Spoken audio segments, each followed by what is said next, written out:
Hi, I'm Jessica William, a 29-year-old marketing executive at Tech Vibe, one of Boston's fastest-growing startups. 3 years ago, I thought I had everything figured out. I met my husband Charles at a tech conference where I was presenting our company's latest marketing campaign. Charles, a brilliant software engineer, seemed captivated by my talk on digital marketing strategies.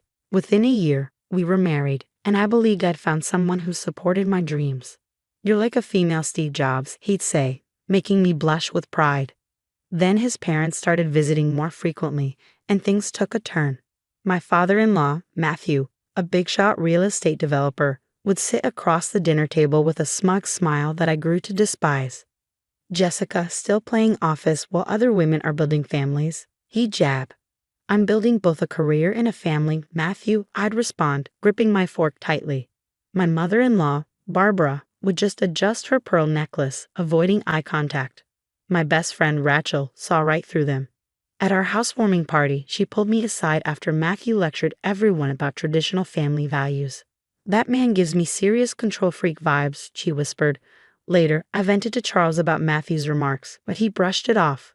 "Dad's just old school, don't take it personally."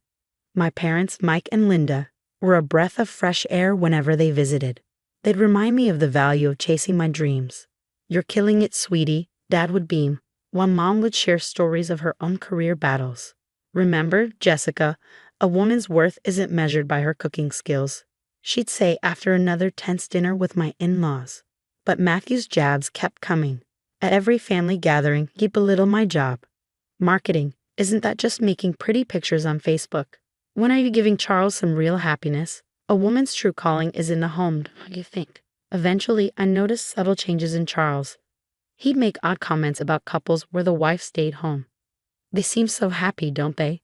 Rachel warned me, "Men like Matthew don't stop until they get their way." I brushed it off, insisting Charles would never let his dad control our marriage, but the knot in my stomach was hard to ignore. At the Williams' annual Easter gathering, I overheard Matthew in the study, offering Charles a VP position at his company. "A real man provides enough so his wife doesn't need to work," he said. "Your marriage is becoming the family joke." I felt sick, but stayed quiet. Later that week, Charles suggested, "Maybe you could consult part-time. We could travel more." "Quit my job?" I asked, shocked. "I just landed the Samsung account."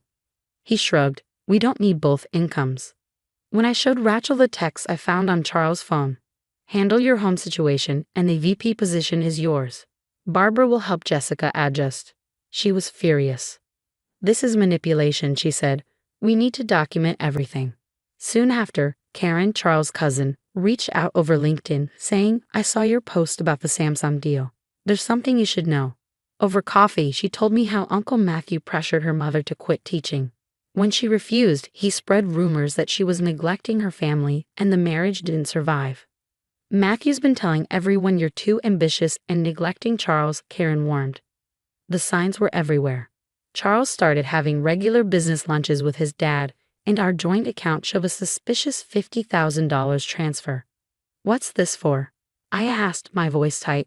"It's Dad's new development project," Charles replied. "You didn't think to discuss it with me first?" He waved me off. "Stop being so controlling, Jessica." With Rachel's help, I started a paper trail, forwarding texts, emails, everything. "And girl," she urged, "get your own bank account." The final straw came at a family dinner when Barbara pulled me aside.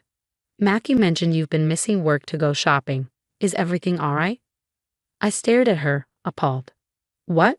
I'd never." She gave a sympathetic smile. "It's okay. We all struggle with work-life balance. That's why I chose family." That night, I confronted Charles. "Your dad's spreading lies about me. He's just concerned. Maybe if you spent more time at home." "More time doing what? Being barefoot and pregnant?" I snapped. "Don't be dramatic. Dad's offering me an amazing opportunity, with strings attached to my career." I called Karen again. "How did your mom handle it?" "She didn't," Karen said grimly. "And that's why they won. You need to be smarter, collect evidence. These men think they're untouchable, so they always leave a paper trail."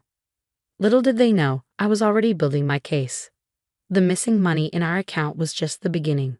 I hired a financial investigator who traced our missing funds.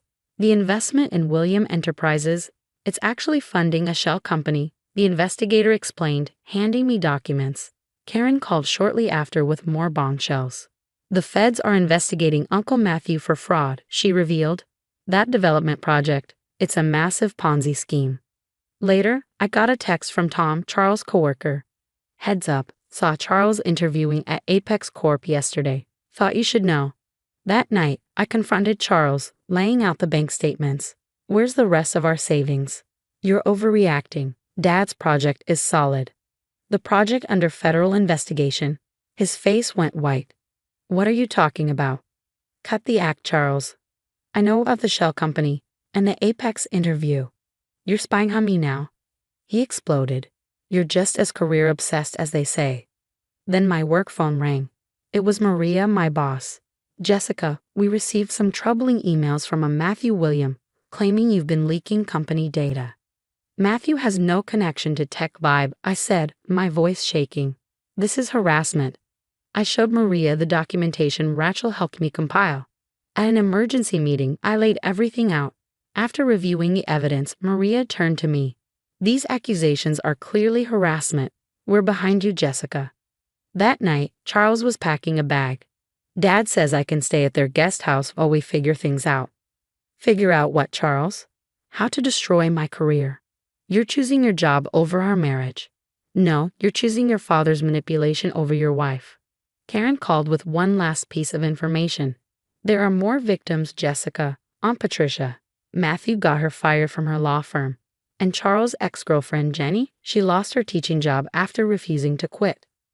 How many women? At least 5. It's his pattern. Pressure, lies, then financial blackmail. Charles made one last attempt. Dad's willing to forget everything if I just what? Become another trophy wife for him to control. He's trying to protect our family. No, he's trying to protect his ego. And those missing funds, they're funding his fraud. You don't understand business. I understand enough to know the feds are circling. Get out, Charles. I'm done. After you left, Barbara called, crying. I should have warned you. I saw what Matthew did to the others. Why didn't you stop him? He controlled all our money. I couldn't. I looked at the evidence spread across my desk. Bank statements, emails, testimonies from other women Matthew had sabotaged. He'd finally messed with the wrong daughter-in-law. The divorce papers landed on my desk the same morning the FBI raided William Enterprises. Your documents were crucial to our investigation, Agent Thompson confirmed. Matthew's fraud scheme goes back decades. As I watched the news coverage, my phone buzzed. It was Barbara. I'm staying with my sister. I finally filed for divorce. He drained our accounts yesterday, but I have copies of everything. Use my lawyer. She's a shark. And Jessica, I'm proud of you. After 30 years, I found my spine. Did you hear? Rachel burst into my office, waving a newspaper. Charles got fired. Security escorted him out. His company found out about his connection to the fraud. He's radioactive in tech now. Nobody will touch him.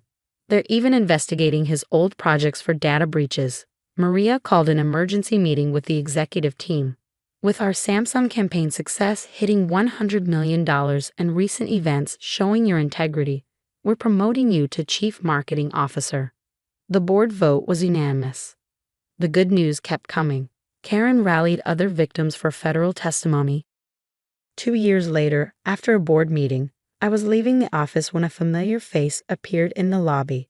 Jessica, please, can we talk? Just 5 minutes, Charles pleaded. Security. I'm working retail now. At the mall. I was wrong. Dad controlled everything. I lost everything. Like you tried controlling me? Like you stole our savings. I said, my voice cold. That's the exit, Charles. Use it. The next day, during a Women in Tech mentoring session, a news alert popped up on my phone. Breaking. Matthew Williams sentenced to 15 years for fraud.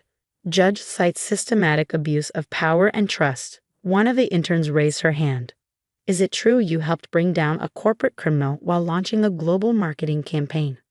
I smiled. I brought down more than that. I brought down a system that thought it could crush women's dreams. Now, who's ready to learn about breaking glass ceilings? Karen and I launched a support network for career women facing family and societal pressures.